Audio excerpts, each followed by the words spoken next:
우리 좌우역 분과 한번 다시 한번 인사합니다. 사랑합니다. 축복합니다. 인사합니다. 예. 이제 계속되어지는 주일날 계속되어지는 출애굽기에 나오는 말씀, 십계명의 말씀이 계속되는데요. 이제 우리 통합 예배 때문에 7계명의 말씀을 전하지 않고 이제 바꿔서 오늘은 이제 7계명에 대한 말씀을 이제 전하려고 하는데, 간음하지 말라. 처음부터 여러분들에게 들려지는 이 제목이 별로 기분이 상쾌하지는 않지만, 그러나 우리 이 말씀을 늘 듣고 우리가 어떻게 하나님의 축복의 은혜를 받는데 어떤 문제로 인해서 축복이 제한당하는 일은 없어야 된다라고 하는 이 말씀 속에서 여러분들이 이 말씀을 귀 기울여야 될 것입니다. 본문의 말씀 들어가겠습니다. 오늘은 제 7계명에 이제 간음에 대해서 얘기를 하려고 합니다. 간음이라는 게 뭐냐라고 그럴 때, 간음이라는 말은 히브리어 원어로 볼 때는 나프라는 말입니다. 이 나프라고 하는 말은 구약에서만 34번이나 기록되어 있습니다. 그러니까 언급이 되어 있죠. 근데 여기서 나프라고 하는 개념은 주로 부부간에 정결함을 지키지 못했을 때, 부부간의 정절을 깨뜨릴 때 나타나는 그런 데 사용되는 내용이 간음, 나프다, 이렇게 얘기를 하고 있습니다. 근데 여기서 나프라는 이 내용이 인간과 인간의 정절함을 깨뜨리는 이 간음만에 해당되는 이야기가 아니라 하나님과의 관계 속에서도 깨뜨려졌을 때도 여기에 나프라고 사용됐습니다. 다시 말한다면 하나님 위에 어떤 곳에 눈을 돌리거나 거기에 빠져들면 그것은 바로 간음과 같은 관계와 똑같은 것이다라는 나프로 사용됐다는 것을 우리가 보게 된다라는 거죠. 그러면 오늘 7계명이 있기 전까지만 해도 바로 이스라엘 남자들의 백성, 소위 이스라엘 백성들인 그 말씀을 딱 듣고, 율법의 오늘 말씀, 바로 모세를 통해서 제7병의 말씀을 듣고 저들은 어떻게 이 7계명을 해석을 했느냐라는 것이죠. 그러면 그때 간음에 대해서는 이스라엘 남자들에 대한 간음과 여자들에 대한 간음이 달랐어요. 이 이스라엘 남자들의 간음이라고 하는 것은 뭘 얘기냐면, 결혼한 남자가 남의 여자를 취한 거예요. 결혼한 남자가 남의 여자를 소위 말하는 간통을 한 거죠. 성관계를 맺은 거죠. 남의 여자와 성관계를 맺은 것을 그걸 가지고 뭐라고 말하냐면 간음이다라고 그랬습니다. 그런데 이 결혼한 남자가 처녀와 아니면 창녀와 아니면 혼자 사는 과부와 성관계를 맺으면 그걸 간음이라고 언급하지 않고 음행이라 이렇게 하겠습니다. 그러니까 이 결혼한 남자가 남의 여자와 이 성관계를 가지면 간음, 그 다음에 창녀나 혼자 사는 처녀나 아니면 혼자 사는 과부와 성관계를 가지면 그 음행, 남자일 경우는 그렇게 해석했다는 거예요. 그렇게 취급했다는 거죠. 근데 여자는 달라요. 결혼한 여자가 남의 남자와 성관계를 가지면 그게 간음이라는 거예요. 또 결혼한 여자가 총각과 미혼 남과 또한 호레비와 성관계를 가지면 남자일 경우에는 이걸 음행으로 내는데, 여자만큼은 그걸 음행으로 보지 않고 모두가 간음으로 여겼다라고 하는 거죠. 그러니까 이 7계명을 들으면 이스라엘 백성들 중에 남자들은 무슨 생각을 하고 있겠습니까? 이 다른 유부녀나 창녀나 아니면 과부와 처녀들과 성관계를 맺어도 음행이라고 생각하지 간음이라고 생각하지 않았다는 거예요.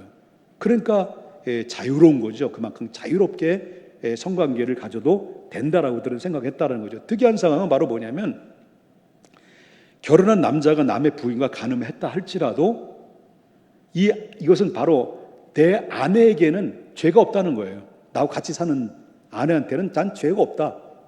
여보, 그럴 수 있어? 뭐 어때? 이랬다는 거예요. 그 여자들은 이러다가 그냥 수고로드리는 그런 가운데 있다라는 거죠. 예를 든다면, 여러분 알다시피 다윗이 한참 잘 나가다가 자기 부인들을 내버두고 어디에요? 성전에서, 다윗성에서 밑에서 목욕하고 있는 여자를 발견할 때 그 목욕한 여자가 누구예요? 밧세바 아니에요. 우리아의 아내 밧세바를 보고 눈이 헷가닥한 거예요. 그래서 결국 이 여자를 데려가지고 성폭행을 한 거예요. 임신을 시켰어요.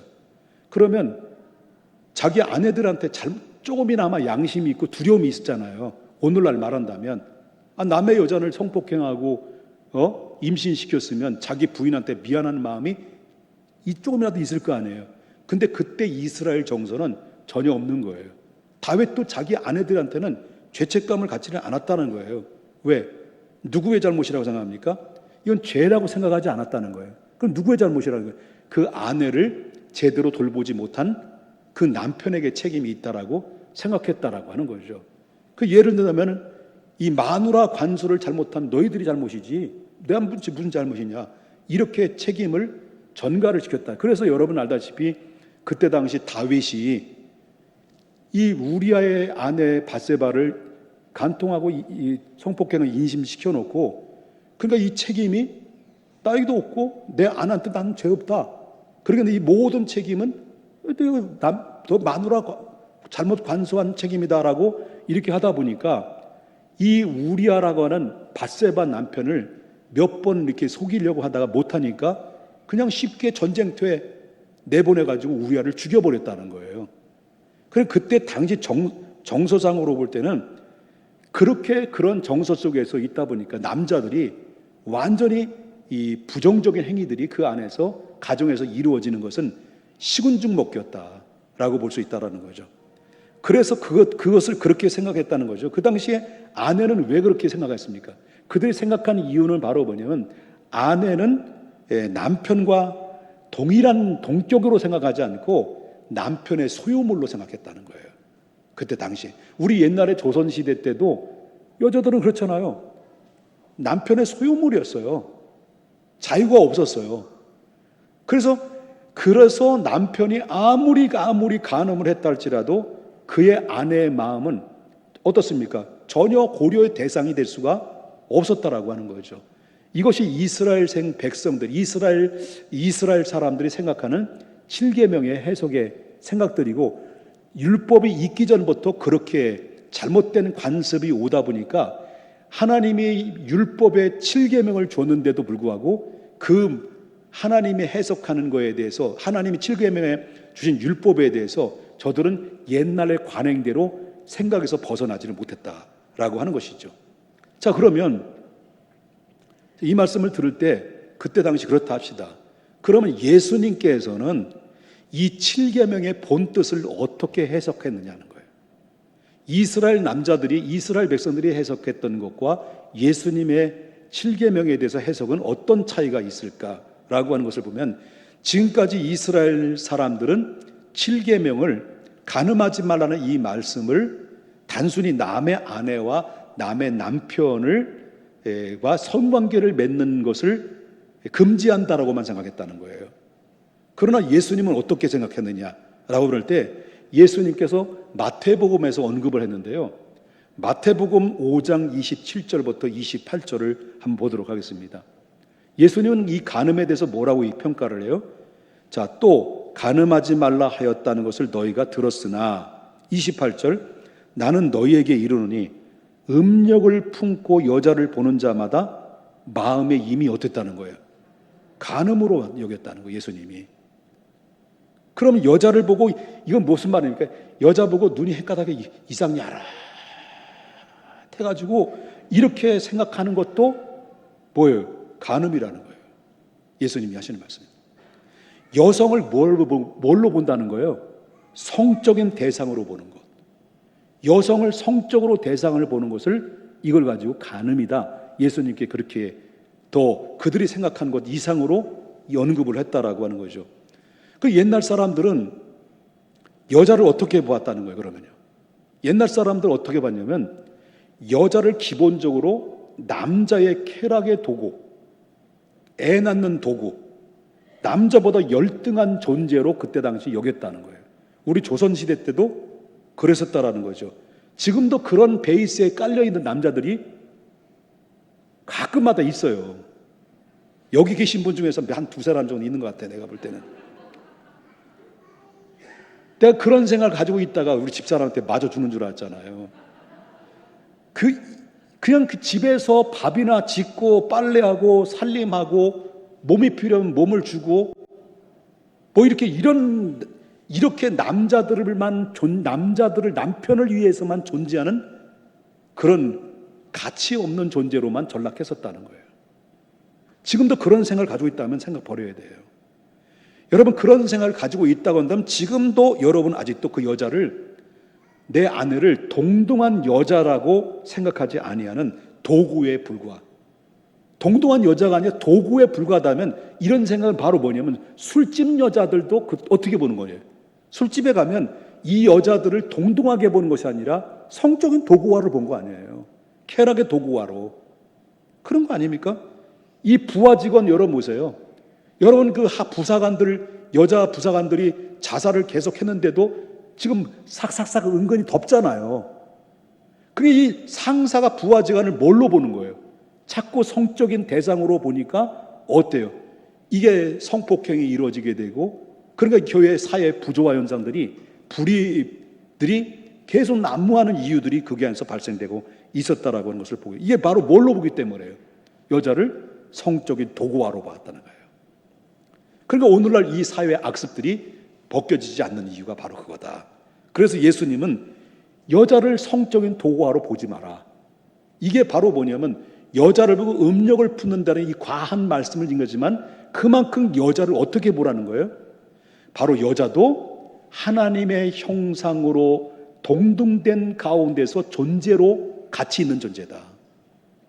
똑같은 욕망과 똑같은 감정을 가진 존재이기 때문에 여자는 남자나 동일하게 하나님께서 동등된 가운데 서로 사랑하고 존경하기 위해서 세워진 것이지, 바로 네 밑에 도구가 되는, 도구화로 시키려고 하나님이 주신 것이 아니다라는 것을 보는. 그러니까 제7계명의 근본적인 목적은 여자와 남자는 인격이 동등성을 강조하기 위해서 하나님이 7계명을 주셨고, 예수님께서는 그 7계명에 대한 정확한 해석을 해주신 내용들이라는 것입니다. 더 나아가서 하나님의 선물로 주신 이 동등한 파트너를 완전한 인격체로 받아들이라는 거예요. 그 몸만이 아니라 그의 마음까지 깊이 사랑하며 살라라. 이것이 바로 예수님의 제7계명의 이게 존재론적 해석의 내용이다. 이렇게 볼 수가 있다라고 하는 거죠. 이해되시면 아멘 하십시다. 그러니 이 말을 예수님께서 완전히 개혁적인 설교죠. 그들의 이스라엘 백성들이 이 말을 들으면 제7계명의 말씀을, 예수님께서 주신 말씀을 듣게 될 때 완전히 충격을 받게 되겠죠. 이스라엘 백성들은 완전히 뒤집어진 거죠. 이 말씀을 듣고 이스라엘 백성들이 뿔나는 거예요. 그 무슨 대답을 했습니까? 아니 이렇게 여자들과 남자들을 동등히 어떻게 대하라는 말이냐? 그럼 예수님도 그럼 바로 뭐냐면 차라리 그냥 내 여자 이혼장 던져주고 써주고 나 혼자 살고 내 마음 놓고 자유롭게 살면 되는 거 아니지 뭐. 그럴 때 예수님 뭡니까? 이혼은 안 돼. 왜 안 돼? 이스라엘에서는 또 말하는 거예요. 아니 모세도 이혼장을 구약에 봐라. 이혼장을 써줬지 않느냐. 이혼해도 된다고. 그랬더니 예수님께서 근데 왜 당신이 뭔데 바로 이혼을 하지 말라 하나 이렇게 하느냐는 거예요. 그러니까 예수님께서 그들의 말에 듣고 예수님이 어떤 대답을 명쾌하게 됩니까? 마태복음 18장 8절을 보십시다. 예수님 뭐라고 얘기했는지. 자, 이 모세가 이혼장을 줬다는 이에 대해서 예수께서 이르시되 모세가 너의 마음의 완악함 때문에 아내 버림을 허락하였거니와 아내 버림을 허락했다는 말이에요. 근데 본래는 어떻다는 거예요? 본래는 그런 뜻이 아니다. 너희들이 잘못 오해한 거다. 그 얘기를 가르쳐 주는 거예요. 그 완악함 때문에 아내 내버림을 허락하셨다는 말씀이 뭐냐는 거예요. 구약 그때 당시에. 그러니까 모세가 이혼장을 허락했는데 그 허락한 이유가 바로 뭐냐면 그 이스라엘 남자들의 완악함 때문에 허락했다는 거예요. 그 이유가 뭐냐라는 때 그 이유는 그때 당시에는 이스라엘 남자들이 이 잘못된 사고방식으로 정당한 사유 없이 아내를 그냥 마구잡이로 내버렸다는 거예요. 그러니까 쉽게 여자를 바꿔쳤다는 거예요. 내가 살고 있던 여자를 버리고 또 다른 여자 만나고, 이게 전혀 법적인 제재가 안 된다고 생각했다는 거죠. 정당한 사유 없이 아내를 마구잡이로 내버리니까 하도 여자들이 부당하게 버림을 받으니까 모세는 그 여자들을 구제하기 위해서 바로 일시적으로 이혼을 허락한 것이지, 원래 이것은 본래 뜻이 아니다라는 것을 예수님이 지적했다는 거예요. 그러면 무슨 말이냐? 그럼 본래 이 말씀의 뜻은 무슨 의미를 가지고 있느냐라는 건데, 원래 하나님께서는 한 남자와 한 여자를 만들었는데, 하나님께서 그 한 남자와 한 남자를 만드신 이유는 바로 뭐냐면, 여자를 절대로 열등한 존재로 만들지 않았다는 것을 얘기하는 거예요. 그러니까 남자들은 자기중심적으로 하나님의 창조의 이 질서를 누가 바로 파괴시켰냐면, 남자들 창조의 질서들을 완전히 왜곡시켜가지고요. 그래서 그때부터 여자들을 멸시하고 성적 놀이객감으로 생각하고 여러 여자들을 거느리고 살았다는 거예요. 이것을 예수님이 지적을 한 거예요. 너희들이 그게 잘못된 것이다. 그렇다면 하나님께서 왜 이 간음을 철저히 금지시키는 이유가 뭐냐? 간음에 대해서 금지시키는 이유가 뭐냐? 첫째는요, 그 가정은 물론이거니와 그 부부 관계가 깨어지면서 그 가정이 불행에 빠지기 때문에 그렇다는 거예요. 그래서 간음을 금지시킨 거예요. 이보다 더 배신과 상처는 없는 거예요. 내 남편이 다른 여자와 바로 성관계를 가지고 간음하고 이 간통을 벌리고 있을 때는 그만큼 집에 남아있는 내 아내는 그만 상처의 골은 깊어지고 배신감을 느끼는 것도, 물론 반대도 맞아요. 요즘은 여자들이 더해요. 정말 깜짝깜짝 놀라요. 여자들이 더하네요. 시대가 많이 바뀌었어요. 그리고 두 번째는 바로 뭐냐면, 하나님이 주시려고 하는 이 축복의 그릇을 바로 그 가정이라는 걸 알아야 된다는 거죠. 항상 하나님은 가정을 통해 축복하신다. 이 가정의 행복도 가정의 불행도 바로 인간의 가장 행복한 행복도 가장 불행한 것도 어디서 출발하냐면요, 가정에서 출발해요. 그래서 결국 마귀가 살맛나게 하는 가정같이 만들려고 하는 것 같이 하면서도 그 안에 동시에 비참한 방법으로 만드는 과정이 바로 간음을 통해서. 그 마귀는 가정 속에 간음을 집어넣어요. 이 간음을 집어넣어가지고 하나님이 주시려고 하는 축복을 완전히 성도리치에 뺏어가고 완전히 가정을 풍지박살로 만드는 것이 마귀의 전략이라고 하는 거죠. 여기에는 바로 하나님이 그 가정이라고 하는 것이 이 사회의 구조상으로도 상당히 밀접한 관계를 가지고 있다. 가정이 이렇게 깨지면 사회도 깨지는 거예요. 가정이 건강하면 이 사회도 건강한 거예요. 그렇기 때문에 그 가정 안에서의 그 자녀들이 그 부모님과 좋은 관계 속에서 얻어졌을 때 1m 90 되는 것이고 168 IQ 되는 것이고, 그리고 10개국의 언어를 구사하는 것이 무슨 말인지 모르시죠?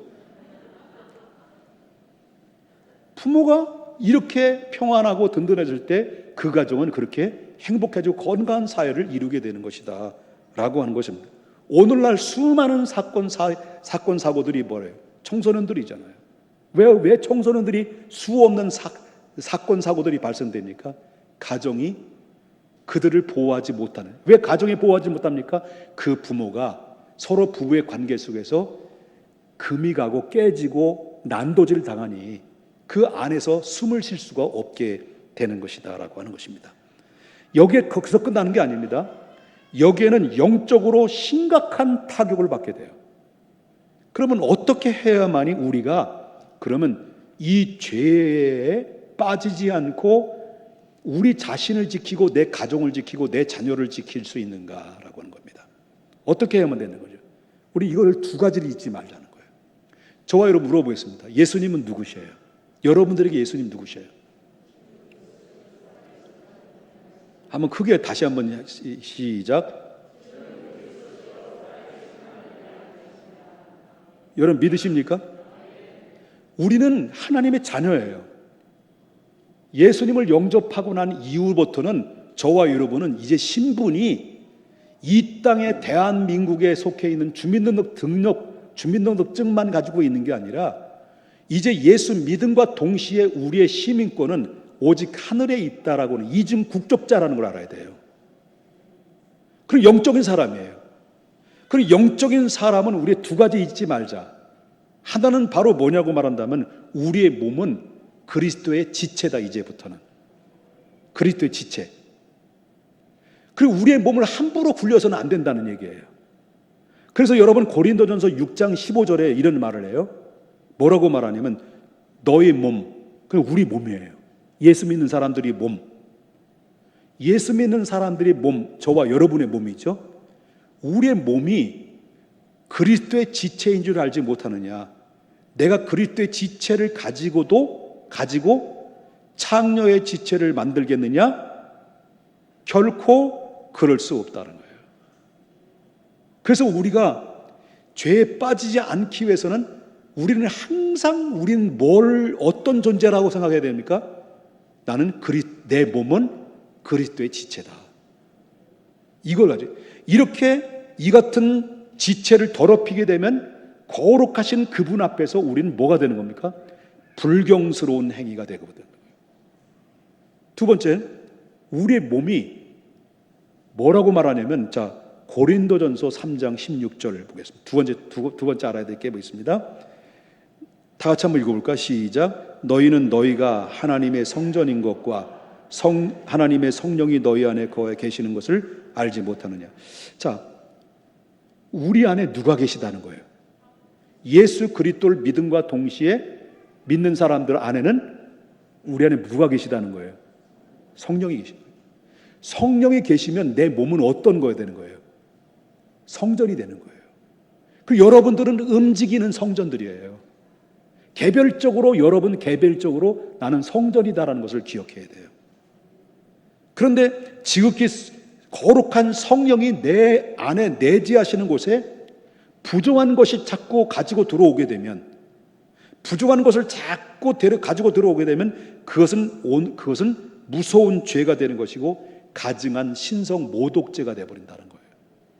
그렇기 때문에 이 같은 범죄의 구성 요소에 유혹이 찾아올 때마다 우리는 어떻게 되냐? 애당초 완전히 분쇄해버려야 돼요. 흔적을 말소시켜버려야 된다는 거예요. 이게 바로 주님이 우리에게 주시는 말씀이기도 하고 바로 축복의 메시지이기도 하지만 축복을 가로막는 그런 이 장애물도 된다라는 것을 보게 돼요. 그래서 그러기 위해서는 우리는 뭘 해야 되냐? 부단한 자기 자신에 대한 경각심과 자기 부정의 생활이 따라야 된다. 그래서 예수님께서 마태복음 16장 24절에 뭐라고 말씀하시냐면, 이에 예수께서 제자들에게 이르시되 누구든지 나를 따라오려거든 뭐라는 거예요? 자기를 부인하고 자기 십자가를 지고 나를 따를 것인지 알겠습니다. 왜냐하면 나중에 쫓김을 당하는 것보다 자신을 부정하고 하나님으로부터 은혜를 얻는 것이 더 유익하기 때문에 그렇다. 그런데 문제는 바로 뭐냐면, 이 말씀 들으면 그 음력을 다스리는 것은 인간의 힘으로는 불가능합니까? 불가능합니까? 예? 이 음력을 여러분 다 다스릴 수 있어요? 여러분 다 그냥 거룩해내. 지나가는 아주 20대 젊은 여자를 지나갈 때 살랑살랑 치마를 흔들고 앞에서 흔들고 갈 때 그때 여러분 목석처럼 아무렇지도 않아? 꽃미남이 얼굴도 주먹 많아가지고요 1m 90짜리가 양복 쫙 빼입고 앞에 지나가는데 여러분 돌처럼 여겨져요? 그렇게 생각한다면 새빨간 거짓말이에요. 나한테 물어봐. 똑같아. 똑같아. 여러분, 이 문제는 음력을 다스리는 것이 인간의 힘으로는 참 불가능한 일이다. 힘든 것이다. 이 불가능을 극복할 수 있는 유일한 해결책이 뭐냐라고 하는 것은 우리 자신을 바로 온전히 예수님께 맡겨버리는 거예요. 철저하게 자기를 부정하는 거예요. 다시 말해서 예수의 공로와 예수님의 은혜 없이는 우리가 이 율법에서 완전히 율법을 준행할 수가 없다는 거예요.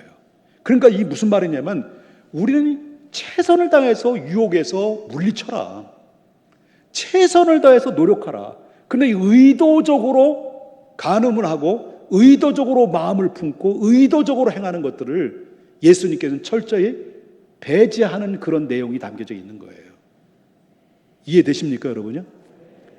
그렇기 때문에 다시 말해서 말한다면 예수의 은혜와 예수님의 공로 없이는 그 바로 뭐냐면 율법으로 볼 때는 우리는 벗어날 수 없어. 이건 이 죽었다 깨어났던 유혹을 벗어날 수 없는 거죠.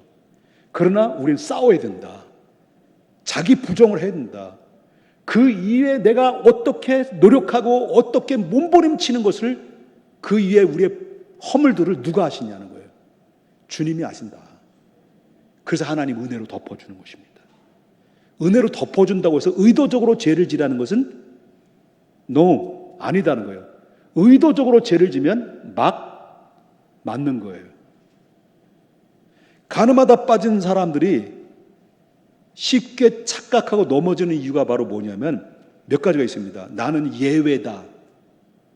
너는 그래도 나는 그렇지 않다. 아니에요.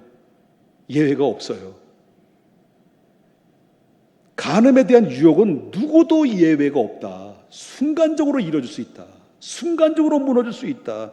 나이가 들었다고요? 난 나이가 들어. 뭘 나이가 들어. 천만에 김 누구야 그 아저씨 보세요. 탤런트가 있잖아요. 그 78 먹으신 그분. 예외로 생각하지 마라. 두 번째는 그냥 친구야. 요게 쉽게 빠지는 겁니다. 친구야. 두 사람이 서로 뭐 대화 나누는 거 뭐 어때? 대화 나누는데. 서로 대화 나누는 거 어때? 남의 부인과 남의 아내와 남의 아내와 남의 부인이 서로 대화 나누는 것, 두 사람이 바로 운동하고 뭐 어때? 이렇게 생각할 수 있다는 거예요. 그런데 이성의 관계를 방심하면 안 된다. 왜 그렇습니까? 관계가 편해지면 편해질수록 이성의 관계는 더 위험에 빠질 수 있기 때문에 그렇다는 거예요. 그렇기 때문에 대부분의 외도가 어디에서 이루어집니까? 서로 마음을 만져주고 우정의 관계가 깊어질 때 근데 외도가 빠지는 거예요.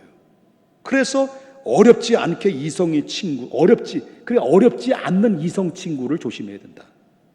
요즘 옛날에는요 이런 얘기도 있잖아요. 부인이 있는데 다 이 일반 유부남 유부녀인데 자기 남편 말고 다른 남자친구가 없으면, 자기 아내 말고 다른 여자친구 없으면 등신이다. 이런 말들이 있었잖아요. 그만큼 오늘날 이 시대는 바로 성적으로든지 이성적으로든지 상당히 편만하게 타락의 저주의 흐름들이 이 사회의 밑바닥에서 깔려 있다는 것을 이야기해 주고 있다라고 하는 거죠. 그렇기 때문에 더구나 내가 나를 위로해 주고 마음을 주고받는다면 언제든지 위험한 요소가 있다. 그래서 서로 위로해 주고 서로 격려해 주고, 그러면 서로 뭡니까? 내 남편 흉보고 내 아내 흉두다가 보면 그럴 수도 있지. 그러면서 한번 스킨십 하고, 그러다 보면 목사님 어떻게 잘 알아요? 드라마 봐서 알아요. 드라마.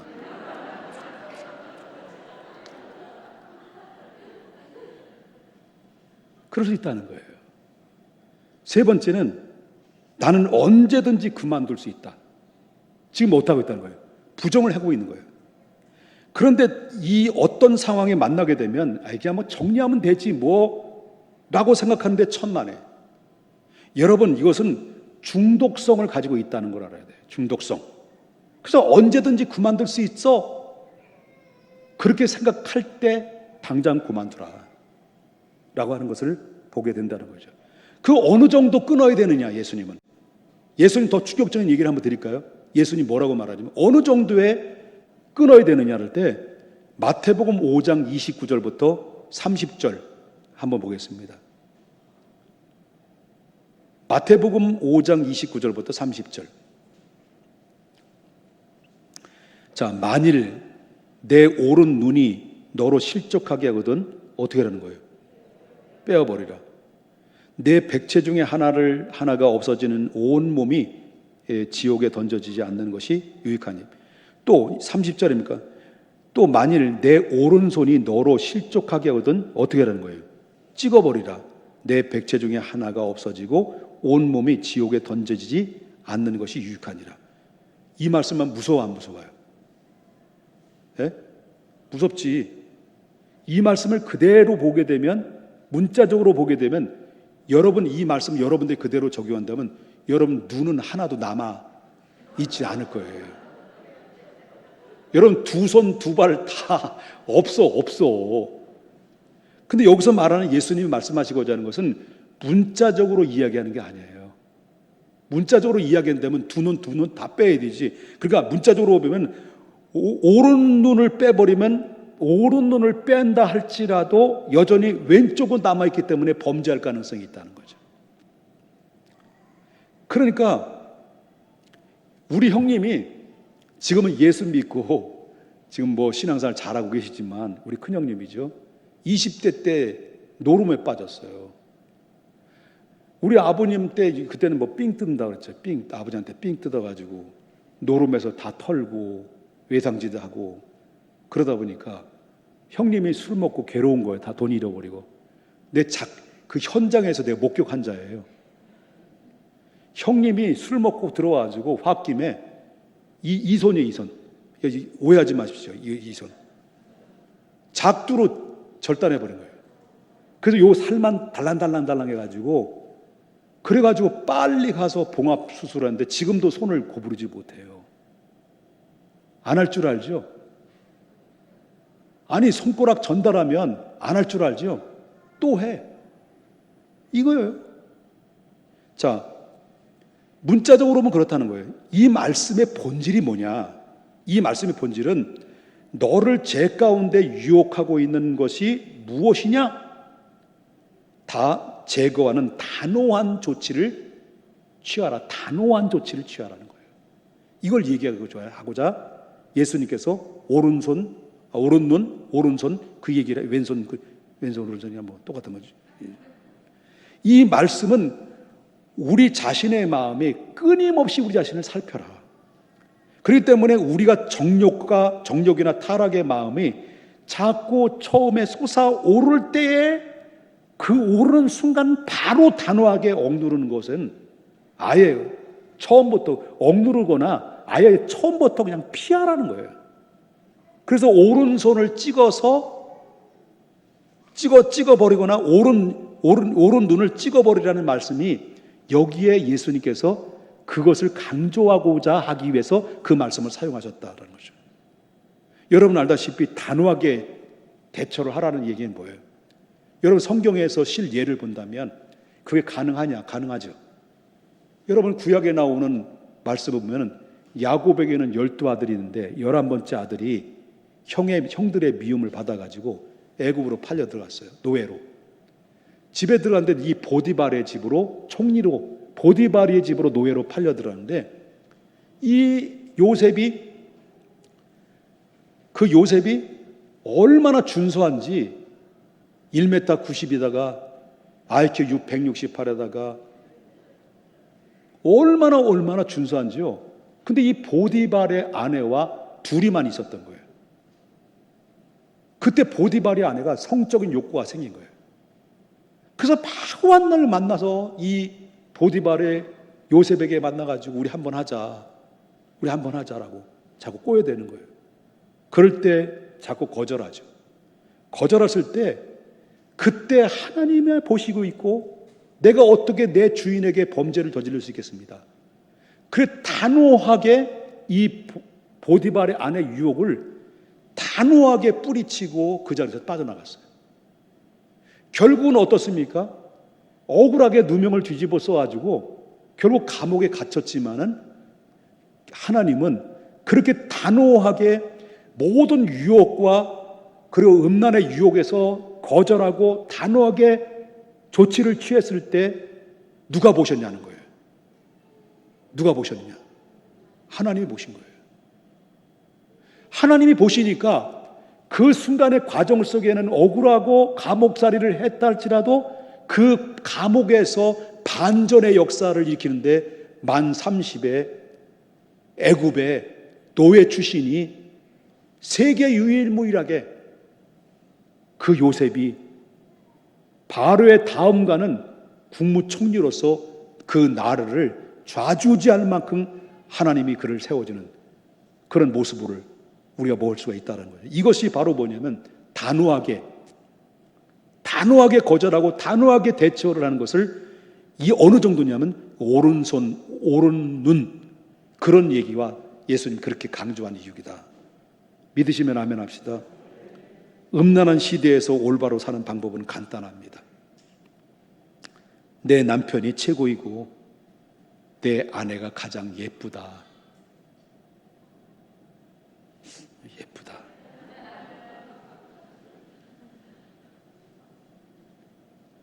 예쁘다고 우리는 언제나 착각하고 살아야 돼요. 그렇게 믿고 살아라. 그러라고 하나님이 우리에게 아내를 주셨고 나의 소중한 남편을 주신 것이다. 비교하지 말라. 비교하지 마라. 비교하면 할수록 더 비참해진 겁니다. 비참해진 겁니다. 누구에게? 다른 남자와 다른 여자와 비교하지 마라. 사랑하는 청년들이요. 사랑이라는 것은 스티커와 같습니다. 한번 달라붙으면 잘 안 떨어져요. 그렇기 때문에 진정한 사랑이 갈수록 어려운 시대 속에 살고 있습니다. 너무 사랑을 가볍게 여깁니다. 그렇기 때문에 너무 일찍 사랑에 대해서 순간순간적으로 자기 몸을 함께 내어주고 정조를 깨트려 버리는 일들이 너무나도 쉽게 이루어지고 있습니다. 왜 오늘날 수많은 젊은이들이 결혼을 미룹니까? 40이 돼도 50이 돼도 결혼을 하지 않으려고 하는 이유입니까? 이미 젊은 시절에 성적인 욕구를 다 채웠기 때문에, 다 경험을 했기 때문인 거예요. 다는 아닙니다. 다 용서하십시오. 다는 예외. 그렇기 때문에 옛날에 우리 옛날 시대는 성적인 욕구를 채워지는 부분이 정조 개념이 있었기 때문에 빨리 결혼했어요. 근데 지금은 다 뭐예요? 쉽게 조금만 하루면 그냥 끝나는 거 하루. 마음에 맞고 술 한잔 마시면 이제 바로 썸이 타면 그냥 가는 거예요, 그냥. 이렇게 정조의 개념이 오늘날 젊은 시절이 다 무너지고 있기에 결혼을 늦추는 거예요. 결혼을 하고도. 그럼 결혼을 한다 합시다. 그러니까 이 정조의 개념이 한두 사람의 정조의 개념이 있는 게 아니라 한두 사람의 관계에 있는 것이 아니잖아요. 그러니까 이 결혼을 해도 어떻습니까? 이게 가정에 대한 소중함을 잊어버린 거예요. 그 정조의 개념에 대해서 바로 뭐냐면 부부의 관계 속에서도 여기에 쉽게 권태를 느끼고 서로 마음에 안 들면 이런 문제가 쉽게 헤어지고 이 젊은이들이 오늘날 깨지고 헤어지는 이 문제가 바로 뭐냐면 이 정조의 개념 문제들이 상당히 깔려 있다라고 하는 거죠. 그렇기 때문에 너무 일찍 사랑해가지고 몸을 쉽게 허락하면 나중에는 커다란 상처를 받게 되는 것이 당연한 것이다. 결국 결혼하고 나서도 애 낳고 나서도 그 영향은 그대로 남아있을 수 있다.